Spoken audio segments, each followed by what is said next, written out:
I noticed that there were a lot of eggplants that were ripened and large enough to harvest. So here I've got 5 eggplants, plus I harvested 2 eggplants a few days ago, and I put them in the fridge so that I could preserve them for this long, to get enough eggplants to make into one meal. And the last time we used the eggplant was for eggplant lasagna. This time it's going to be a traditional Thai eggplant, and what they do is they use a ton of mint and basil as the vegetable portion, and the eggplant ends up being the meaty flavor and meaty texture. And so that's going to be the meal that we're going to have. And traditionally it is meatless. It has it's a vegetarian dish, and so it's meatless, and so you use the eggplant as the sort of meat because it'll have the texture of it and the flavors. And however, I'm going to add ground turkey to it, and I'm going to add these tomatoes to give it a pop here and there. Or I could save these for a different dish. And I've got the orange snacking pepper, this pepper, which I think is an Anaheim pepper, and this bell pepper. So I may or may not use these for like a pasta dish, and use the eggplant in my Thai eggplant dish. And so traditionally you use lots of mint and basil as the vegetable portion of the dish, and you stir fry it in together. Now here I've got many types of basil. I've got cinnamon basil, Thai basil. I have tulsi here, but the tulsi is going to be used for tea for myself. And then I'm going to add some Cuban oregano in there. And then I'm going to add some Korean basil, which is a little spicy. So it's going to be yummy and delicious, and a little bit different profile, but every time it should be different because you should gather what you have in your garden. So it's going to be different. It's going to stray away from the traditional recipe. However, I think that's just the way it is when you garden. You can't always get the ingredients you want to grow at the time that you want, in the quantity that you want. So every day I go around and I kind of have an idea of what I want to make. So like I knew I was going to make this Thai eggplant dish because I've made it before. And so since we've already made eggplant lasagna, the next natural thing to do is to make that dish. And I, in fact, am thinking about the next time I have a huge amount of eggplant, I might incorporate it into a pasta dish. So I haven't yet decided that yet, because the last eggplant lasagna did not have any type of pasta in it. So I might incorporate it into like a spaghetti or something. I haven't decided yet. But usually this dish is delicious, and I plan on making it again. And here I've added some mint as well to give it that authentic flavor of mint and basil. So it's gonna taste yummy. And I can harvest this for my tea as well. I have plenty of it, and it grows like weeds. Hi guys, we're making a second round of homemade lasagna. So my husband's making the lasagna from scratch, and he's going to use the KitchenAid to kind of roll it out flat. This time it's actually lasagna noodles as opposed to the eggplants as the layer, and we decided to incorporate mushrooms in there because it assumes the meat flavors, and it tastes delicious, and it's very nutritious for you. And we also have meat in there and lots of herbs. It's going to be delicious. So a real actual lasagna rather than eggplant lasagna. So here are the lasagna strips, handmade lasagna, and hubby is layering it with ricotta cheese and the pasta sauce, the meat sauce that he made, mushroom meat sauce. Here's one that's already layered and ready to go with ricotta cheese and mozzarella on top. So we will have two batches, two Pyrex containers worth of it. So we might freeze one and have the other.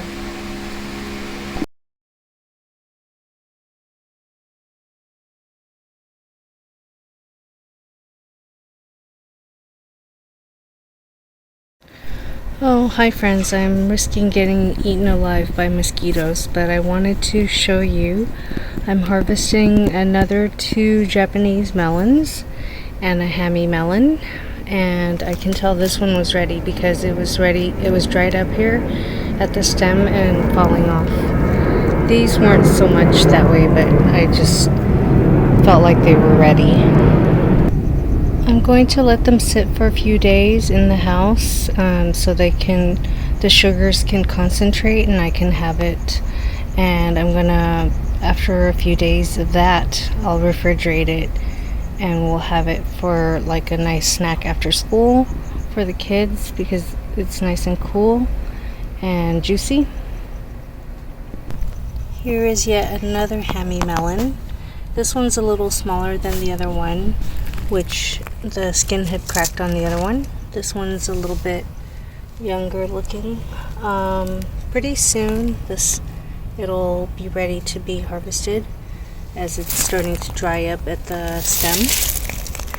And then down here I have another hammy melon, and that one's even smaller than that one. So that was probably the order in which they grew.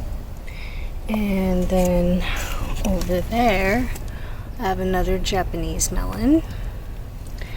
So I have a bunch of little melons everywhere, and that's what I intended to have, just to enjoy melons this summer, as last summer we didn't buy too many, and they're a really good snack, and especially when they're cold, and provide lots of fluids or juice. There's a cute little blossom, and those are for the bitter melon. But here is another juicy melon and another juicy melon. Oh boy! Oh, that's I thought it was a big gash in there. It's just a leaf. And 2 more melons over here. So I can't wait. I'm just letting them get bigger and absorb more water throughout the summer. The rest of the summer we have a longer summer in SoCal than other areas.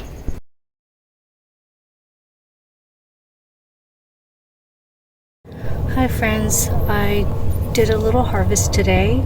Every day I pick something. If it's not little bits of tomatoes, then it's the chili peppers, snacking peppers, eggplant, melons. So today I have a variety of things. I had 2 pears that were growing slowly on the tree, and I thought like it was close to ready, but it's still pretty hard. But it's okay because when you get them from the store, Bartlett pears tend to be a little bit crunchy. And then some peppers. My 1 bitter melon, I'm hoping more will grow, and I'm gonna stick it in the fridge, kind of save it.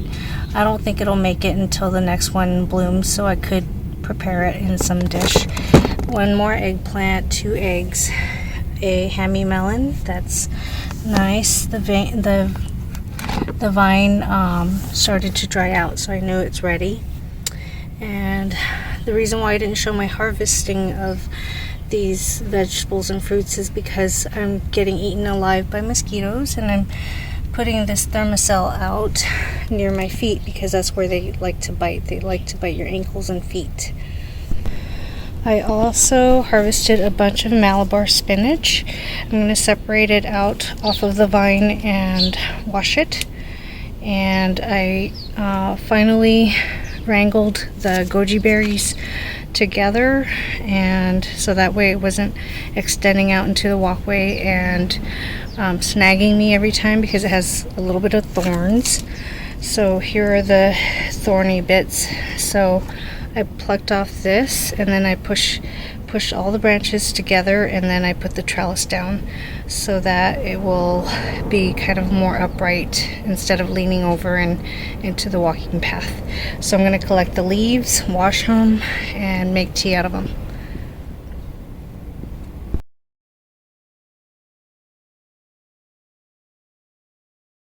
Okay, so I've stripped most of the leaves off of the Malabar spinach. This is the red Malabar spinach. There's a green variety that's all green. So here are the Malabar spinach leaves, and the goji leaves are down here. I'm going to wash them. I think I'm going to saute this. I've never tried it in a sauteed application with garlic. I have eaten it raw in a salad, eaten it straight up just as a snack, and I imagine it would taste good in an omelet because it'll break down and be just like spinach in eggs. But I'm going to try to saute it and see how that comes out. I saw it in a video. There was a lady, I'm not sure if she was Indonesian or Indian, but that's what she did. She cooked it. So it may be a little bit bitter because I let it go too far, because it's already gone to seed, and but I'm gonna eat it anyway because I don't care about whether or not it's bitter. In fact, I think it's better for you. So as long as it's not overly bitter. And so these are the immature seeds. They kind of flower a little bit, and then I guess they get pollinated. I saw a black one. So when they're green like this, they're immature, and when they turn a blackish purple color, here it is, that color, then that means that it's mature enough to dry and grow new plants from. So what I'm going to do is take this whole viney bit that still has some mature leaves, which might be a lot more bitter, and feed it to the chickens, see if they'll nibble on the seeds and the leaves. So although it looks dried up and nasty, it's actually still thriving, the goji. So I propped it up so as you can see it's more upright, and it was going right here all along this path. So I was getting thorns from my kaffir lime as well as the goji.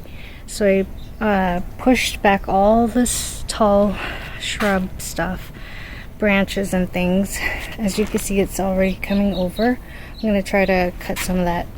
I was going to start collecting the branches and the leaves and dehydrating them, because I found out that freezing them in a jar, it's got too much moisture and it just turns to mush.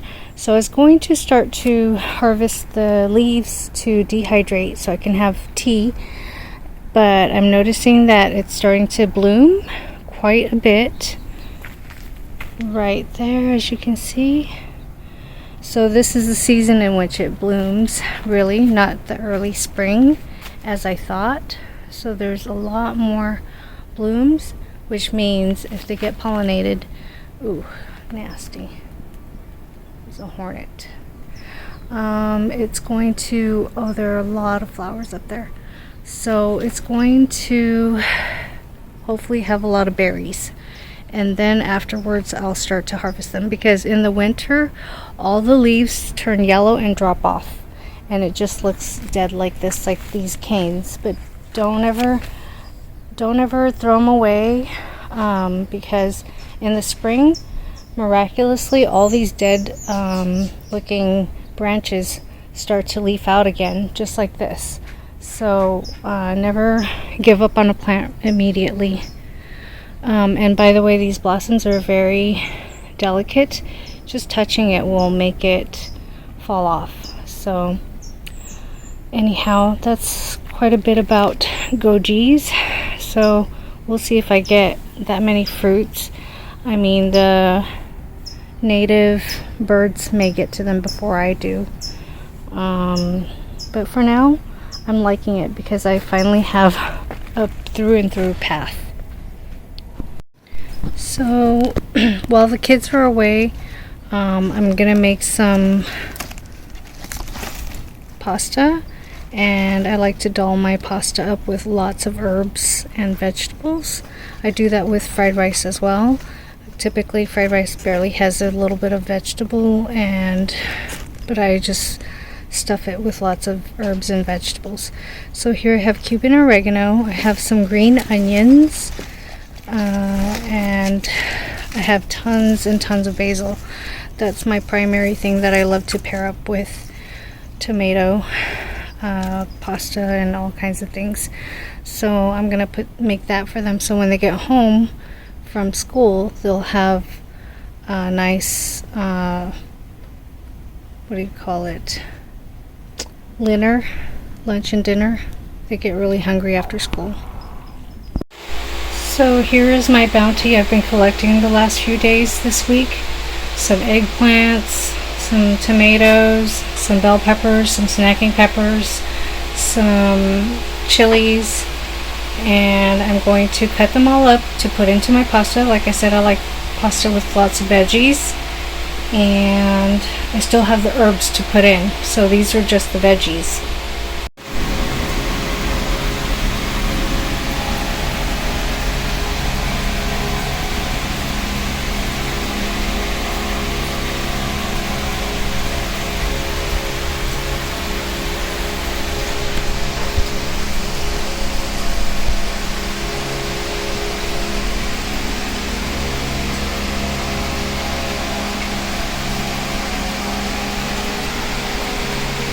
So those are all the cut and washed vegetables for the pasta.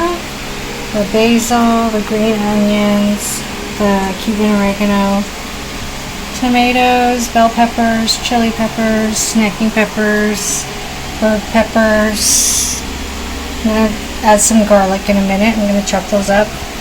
Eggplant. These are for goji for my tea. I've already washed it. Malabar spinach. I've washed that, and that's going to go in a salad, and also the sauté. So this is the sautéed Malabar spinach. All I added was a little salt, a little black pepper, garlic, and a tiny bit of soy sauce, and some bird chilies that I added for spice, and it's fantastic. It's like it lends a little bit of a succulent bite and a little tanginess. I didn't even add any citrus, any limes or lemons. It already has it in the flavor of the spinach. I ate it when it was raw, and it had a little tang, but when you cook it, that tang comes out even more. It's really delicious.